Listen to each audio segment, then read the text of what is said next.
Agree prep में आप सभी का स्वागत है। अग्री ऑफिसर और आईबीपीएस परीक्षाओं की तैयारी करने वालों के लिए भारत का नंबर 1 पोर्टल। तो आज हम क्वांटिटेटिव एप्टीट्यूड की बिल्कुल नींव यानी प्रतिशत इस टॉपिक को मास्टर करने वाले हैं। ये एक ऐसा टॉपिक है जिस पर अच्छी पकड़ बनाना आपकी सफलता के लिए बहुत जरूरी है।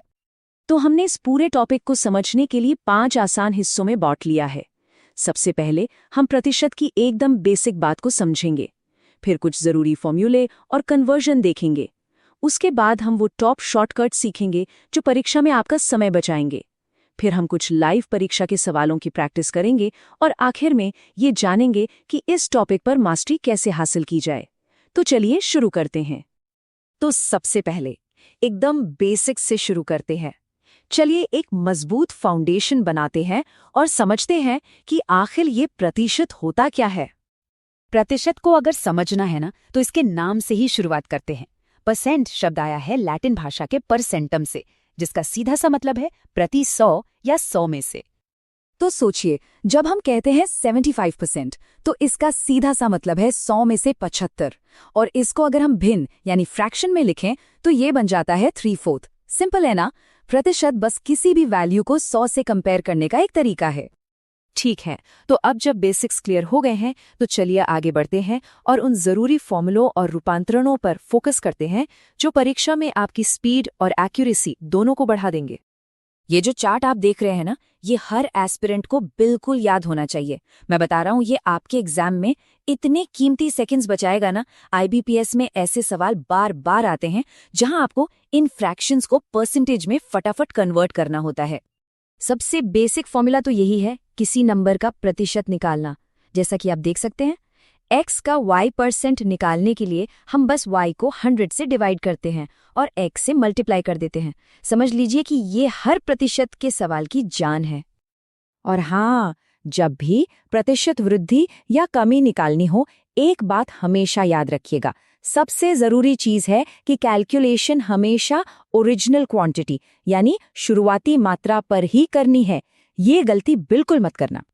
चलिए अब आते हैं उस सेक्शन पर जो टॉपर्स को बाकियों से आगे ले जाता है, शॉर्टकट्स। ये एग्जाम के लिए बहुत बहुत इंपॉर्टेंट है, तो पूरा ध्यान यहाँ।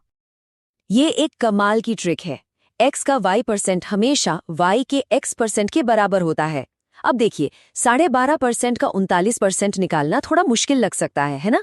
लेकिन अगर हम इसको उल्टा कर दें, यानी 39 का 12.5% निकालें, तो ये कितना आसान हो गया। क्योंकि जैसा हमने चार्ट में देखा था, 12.5% का मतलब होता है 1/8। तो बस 39 को 8 से डिवाइड करना है और आंसर आ गया 4.875। देखा, ये ट्रिक आपका कितना टाइम बचा सकती है। आपने ऐसे सवाल देखे होंगे जहां किसी चीज में 2 लगातार प्रतिशत बदलाव होते हैं। जैसे पहले कीमत 20% बढ़ गई, फिर उस पर 10% का डिस्काउंट मिल गया। ऐसे में ये एक सिंगल फॉर्मूला आपके बहुत काम आएगा। अलग अलग कैलकुलेशन करने की कोई जरूरत नहीं, बस इस फॉर्मूले में वैल्यूज डालिए और आपको फाइनल चेंज मिल जाएगा।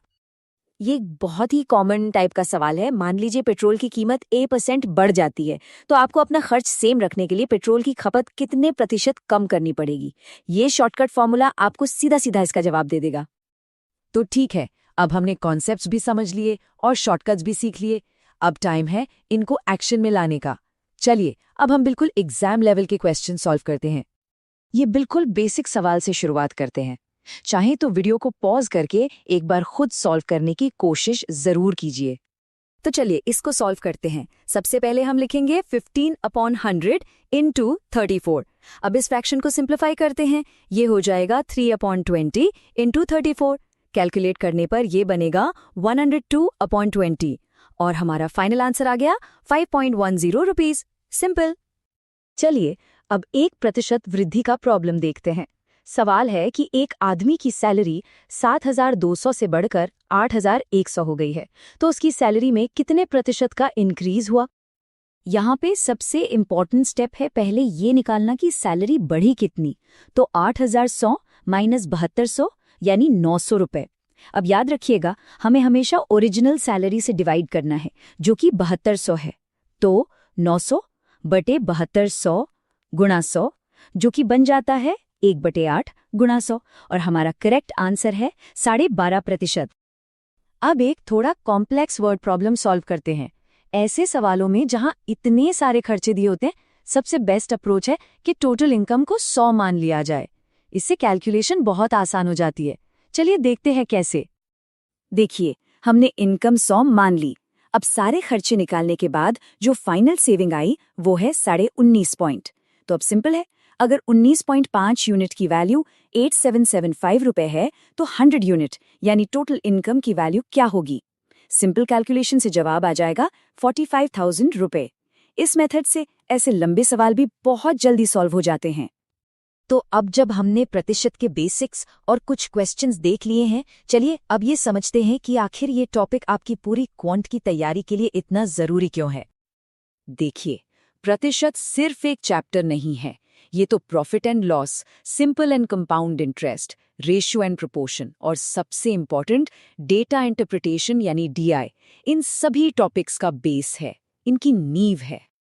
तो इसका मतलब साफ है, अगर आपने प्रतिशत को मास्टर कर लिया तो आप असल में क्वांट पेपर के आधे से ज्यादा हिस्से के लिए एक सॉलिड फाउंडेशन तैयार कर रहे हैं। और याद रखिएगा, लगातार अभ्यास ही प्रतिशत को आपका सबसे मजबूत टॉपिक बना देगी।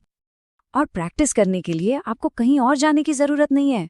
agriprep.in पर जाइए, वहां आपको फ्री मॉक टेस्ट और टॉपिक वाइज क्वेश्चन सब कुछ मिलेगा। तो अगर ये सेशन आपके लिए हेल्पफुल रहा तो इस वीडियो को लाइक जरूर कीजिए, अपने दोस्तों के साथ शेयर कीजिए और हाँ, डेली एग्जाम ओरिएंटेड कंटेंट के लिए एग्री प्रेप चैनल को सब्सक्राइब करना मत भूलिएगा। प्रैक्टिस करते रहिए और मोटिवेटेड रहिए।